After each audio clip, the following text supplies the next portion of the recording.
अभिमानाने सांगा, तुम्ही उपोषणाला नाही आले ना तर तुम्ही आमच्या लेवलचे नाही, तुमचे बरोबरीचे पण आहे आम्ही, तुमचे विचार पण आमचे बरोबरीचे नाही. आमची तळमळ काय आहे, संपूर्ण महाराष्ट्राच्या प्रशिक्षणार्थ्यांना न्याय देणार. इथं जर 500 लोक असणार, 500 लोकांची मेहनत 1.25 लाख प्रशिक्षणार्थ्यांना न्याय देणारी राहणार.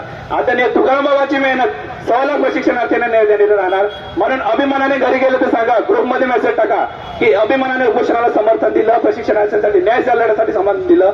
मी स्वतःसाठी लढलो आणि स्वतःसाठी लढत असताना तुमच्यासाठी देखील लढलो, हे त्यांना अभिमानाने सांगा. सर्वांनी आम्ही तुम्हाला सांगतो, हे तुम्हाला सांगायला काय लावत आहे. जवळपास म्हणजे 15-20 दिवस झाले त्यापासून सांगली उपोषण कंटिन्यू. किती जागा करायच्या आपल्या प्रशिक्षणार्थ्यांना, किती जागा करावं, बरोबर की नाही.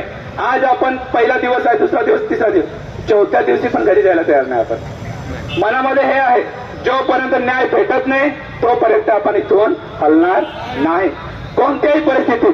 तुम्हाला सांगू, आता आपले प्रशिक्षणार्थी असं झालं, इथलं वातावरण काय पण असं पण बाबा सांभाळून घेणार. जरी माझी हालत खराब झाली तर 2 ॲम्ब्युलन्स उभं करून देणार, बरोबर. माझी हालत जरी खराब झाली, काही विषय राहिला तर बाबा सांभाळून घेणार. हा विश्वास संपूर्ण महाराष्ट्राच्या प्रशिक्षणार्थी